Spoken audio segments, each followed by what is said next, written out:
Agora passo a palavra para falar pela Procuradoria-Geral da República ao doutor Antônio Augusto Brandão de Aras, Procurador-Geral.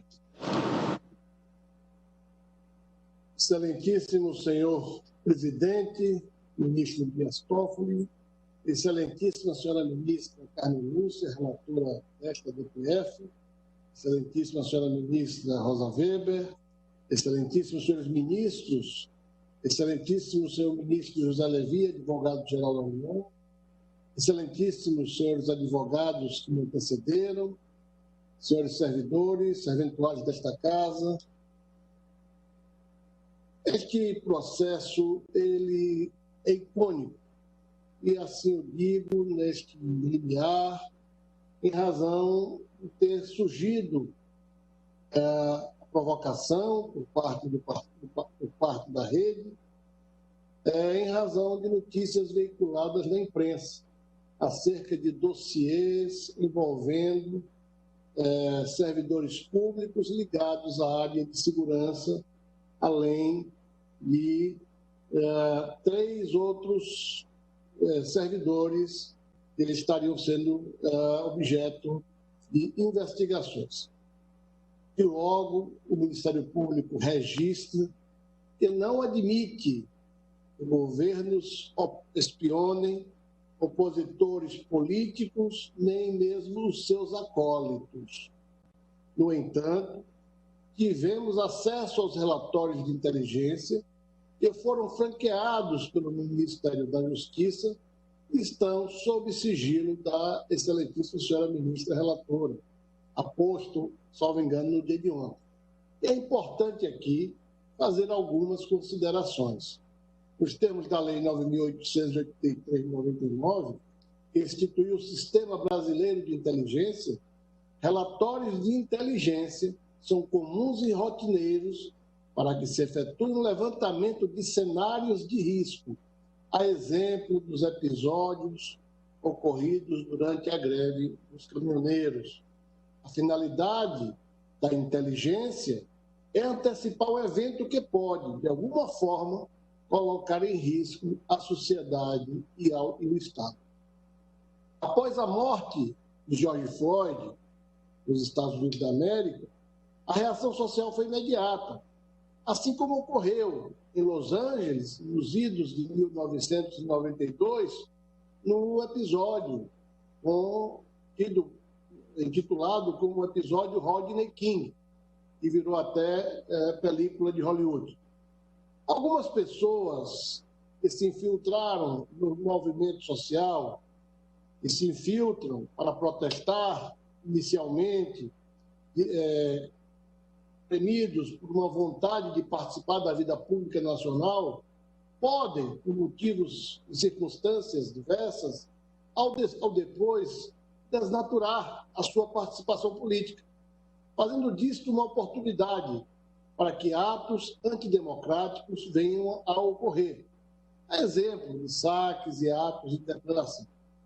Este tipo de conduta e de fato social grave foi replicado na França e na Inglaterra, recentemente, e houve o receio de que viesse a acontecer também no Brasil.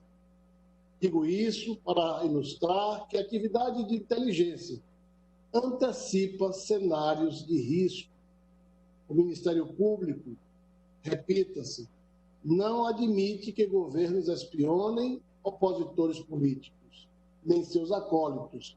E isso precisa ficar claro, como dito pelo eminente ministro José Levi.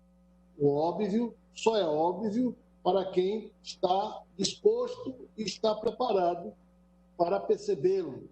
E o óbvio é assim que devemos dizer. O relatório de inteligência não se confunde com investigação criminal.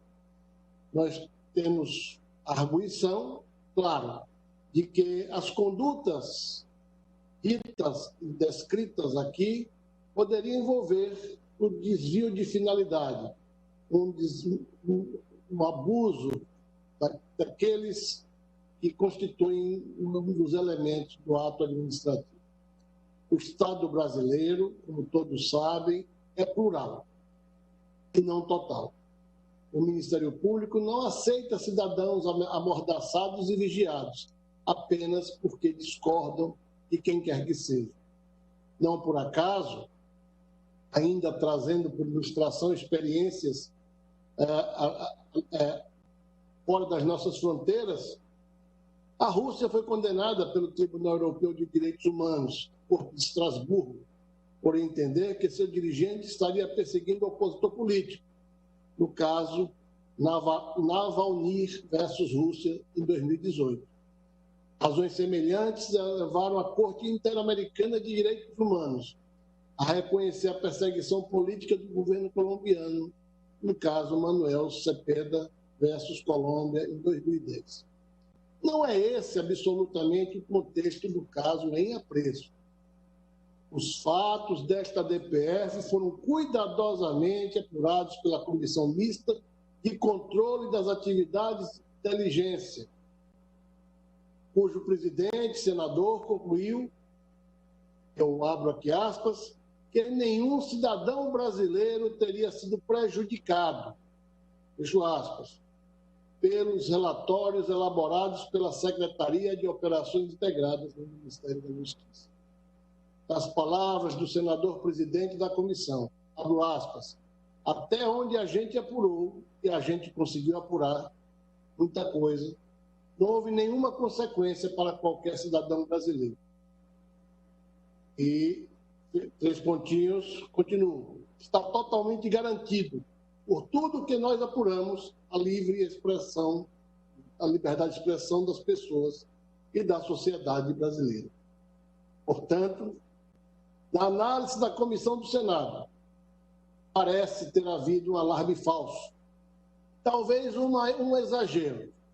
Eu não quero aqui trazer as fake news que tantos vêm desinformando a sociedade, o povo brasileiro.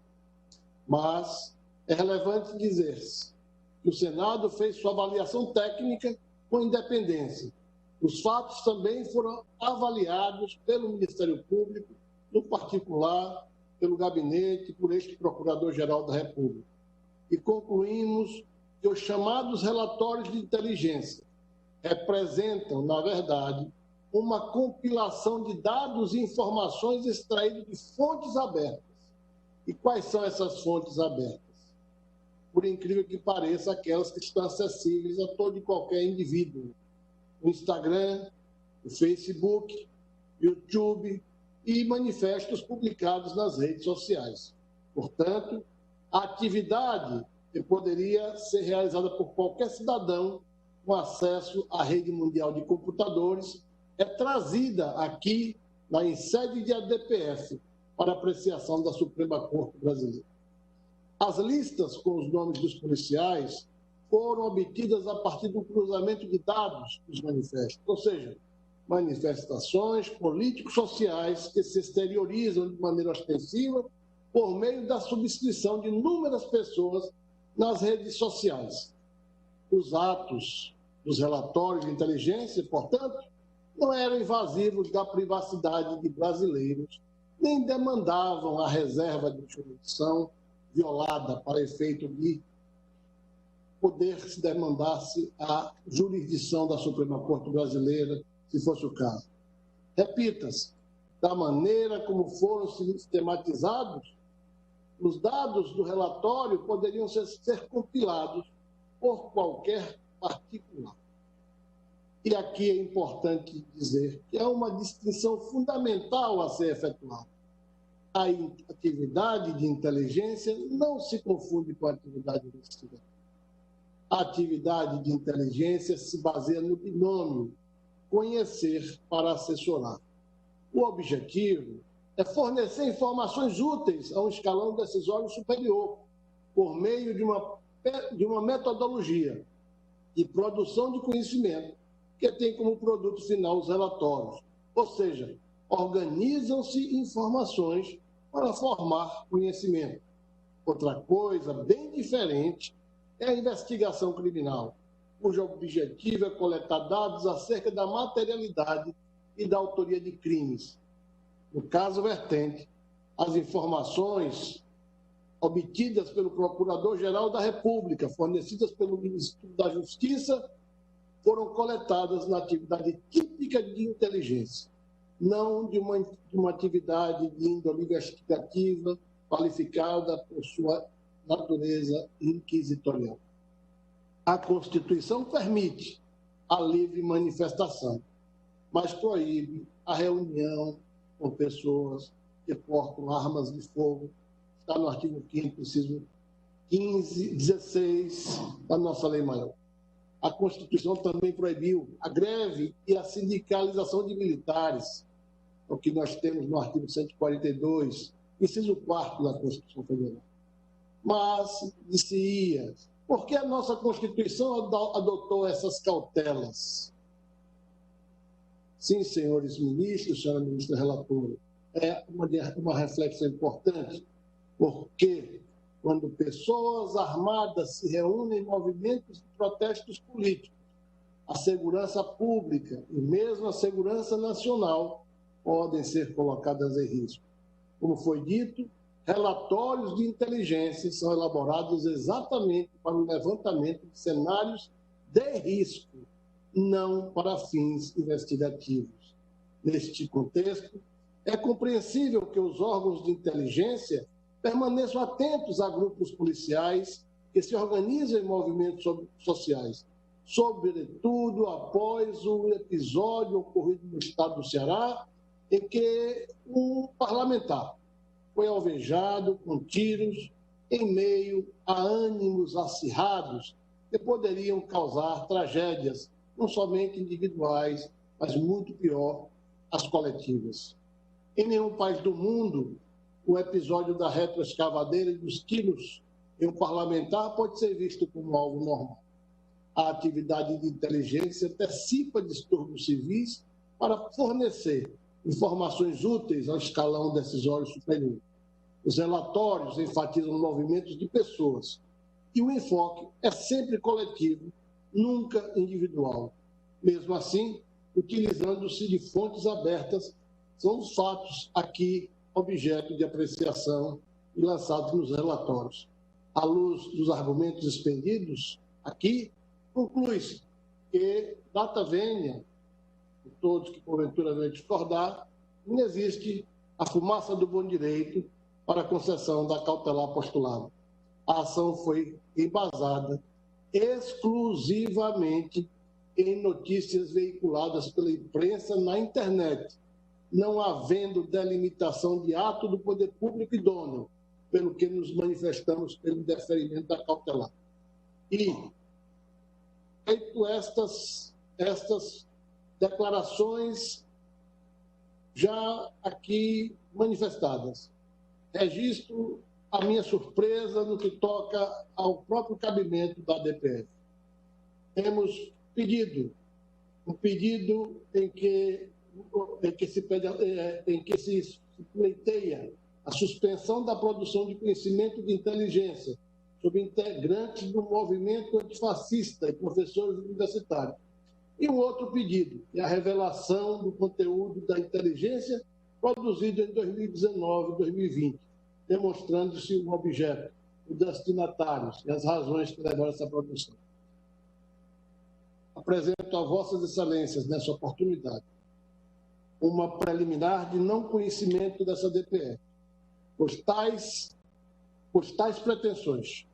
A primeira poderia ser levada ao conhecimento da Corte ou individualmente, numa instância inferior, seja no plano de um mandado de segurança coletivo ou até mesmo de um habeas data coletivo, seja no plano do segundo pedido, me parece que se afigura juridicamente impossível fazê-lo, sob pena de termos que, por decisão judicial, extinguir os órgãos de informação do Estado brasileiro que não integram governos, mas integram o Estado brasileiro e são necessários para a segurança pública e para a segurança nacional, em razão do seu caráter de simples fornecedor de conhecimento para subsidiar que as altas autoridades possam decidir sem qualquer perseguição e sem qualquer sentido de favorecer ou proteger quem quer que seja. É assim, senhor presidente, senhora ministra relatora, senhora ministra Rosa Weber, senhores ministros e o Procurador-Geral da República postula o indeferimento da cautelar. Muito obrigado.